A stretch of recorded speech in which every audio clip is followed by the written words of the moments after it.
Hello friends, good morning. मैं हूं मनीषा और मैं स्वागत करती हूं अपने चैनल मनी ट्री मनीषा पे। अगर आप मेरे चैनल पे नए हैं तो प्लीज़ मैं आपको रिक्वेस्ट करूंगी आप मेरा चैनल सब्सक्राइब कर लें, क्योंकि शेयर मार्केट की सबसे ऑथेंटिक न्यूज़ आपको मेरे चैनल पे मिलने वाली हैं। चलते हैं बिना देरी के। ओला इलेक्ट्रिक शेयर के न्यूज़ पे एक बहुत इंपॉर्टेंट न्यूज़ आ रही है कि ओला इलेक्ट्रिक ने पेश किया सॉफ्टवेयर अपडेट। ये न्यूज़ देखते के साथ पॉसिबली आप जाके ओला इलेक्ट्रिक का शेयर खरीदने वाले हो। हालांकि ओला इलेक्ट्रिक में जो रिटेल इन्वेस्टर है ना, बहुत टाइम से पेन झेल रहा है और उसका रीजन है कि उन्होंने ओला इलेक्ट्रिक को आईपीओ लॉन्च होने के बाद 135 और 140 पे रिटेल इन्वेस्टर इसको खरीद के बैठा है और आज की डेट में स्टॉक लगभग 80% के आसपास क्रैश कर चुका है। आगे किस तरह से इस शेयर में आप मूव करें ताकि आपको ओला इलेक्ट्रिक से होने वाले पेन में थोड़ी कमी हो सकती है, उसी के बारे में आज बात करेंगे। कंपनी ने आज अपने ऑपरेटिंग सिस्टम का सबसे नवीनतम संस्करण पेश किया। देश की सबसे बड़ी इलेक्ट्रिक दोपहिया वाहन विनिर्माता कंपनी, ये देखते ही आप फंस जाओगे ओला इलेक्ट्रिक में कि देश की सबसे बड़ी इलेक्ट्रिक ईवी का नाम, सोलर का नाम और एआई का नाम इतना ज्यादा पॉपुलराइज हो गया है ना कि ईवी, इलेक्ट्रिक, सोलर के नाम पे लोग हर कंपनी हर कीमत पे खरीद डालते हैं बिना उसका फंडामेंटल एनालिसिस किए, बिना उसका कुछ भी चेक किए। तो आज मैं चलूंगी और आज मैं आपको ओला इलेक्ट्रिक के शेयर का फंडामेंटल एनालिसिस करके बताऊंगी कि ओला इलेक्ट्रिक के शेयर में कितनी बड़ी खासी दिक्कतें हैं। इस तरह के फंडामेंटल वाली कंपनी का गिरना तय था और किस तरह से ओला इलेक्ट्रिक के शेयर में रिटेल इन्वेस्टर को ईवी के नाम पे फंसाया गया है, ये भी आपको इसके कंपनी के फंडामेंटल देखते ही समझ में आ जाएगा। वैसे कंपनी इस अपना ये जो कदम है, इससे वो एथर, बजाज ऑटो और टीवीएस जैसी प्रतिस्पर्धियों से बढ़ते मुकाबले अपने उत्पादों को अलग करने के लिए इन हाउस तकनीक का लाभ उठाने की कोशिश ऐसे में कंपनी करती हुई दिख रही है।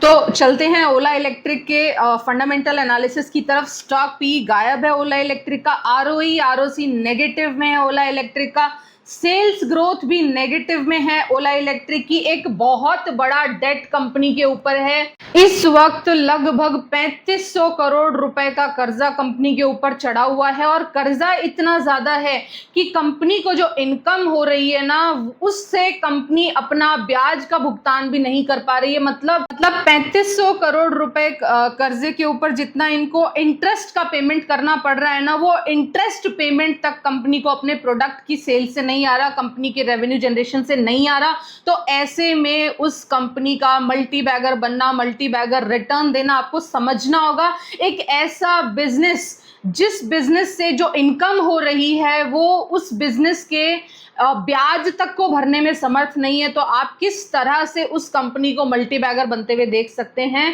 पहली बात तो ये कि इतने बड़े ह्यूज डेट के साथ में कोई कंपनी मल्टी बैगर बन ही नहीं सकती। आपको मान के चलना होगा अगर कंपनी पे बहुत बड़ा डेट है ना, तो ये उस तरह से है कि मल्टी बैगर बनने के लिए स्टॉक को चढ़ना पड़ेगा माउंट एवरेस्ट, और एक पर्सन के सर पे अगर 100 किलो का बोझा रख दिया जाए तो आपको लगता है क्या कि वो पर्सन माउंट एवरेस्ट फतेह कर सकता है? तो ये बिल्कुल वैसी ही बात है। 3500 करोड़ रुपए कर्जे के साथ में ओला इलेक्ट्रिक कभी भी एक मल्टी बैगर नहीं बन सकती।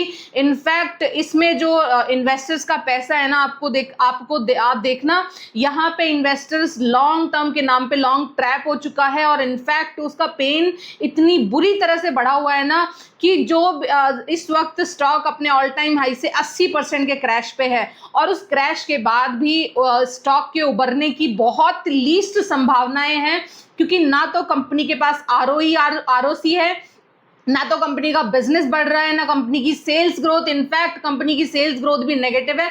और आपको एक चीज बता दूं, ओला इलेक्ट्रिक के जो कॉम्पिटिटर है ना, वो टीवीएस, बजाज ऑटो और हीरो मोटोकॉर्प है। और ऐसे में इतने बड़े जाइंट प्लेयर्स के सामने ओला इलेक्ट्रिक के प्रोडक्ट का बहुत ज्यादा सेल होना मुझे थोड़ा मुश्किल लगता है, क्योंकि बड़ी कंपनी के पास बहुत बड़ी बड़ी टेक्नोलॉजी है और वो कहीं ज़्यादा कॉम्पिटिटिव रेट्स पे अच्छा प्रोडक्ट मार्केट में उतारने में सक्षम होती है।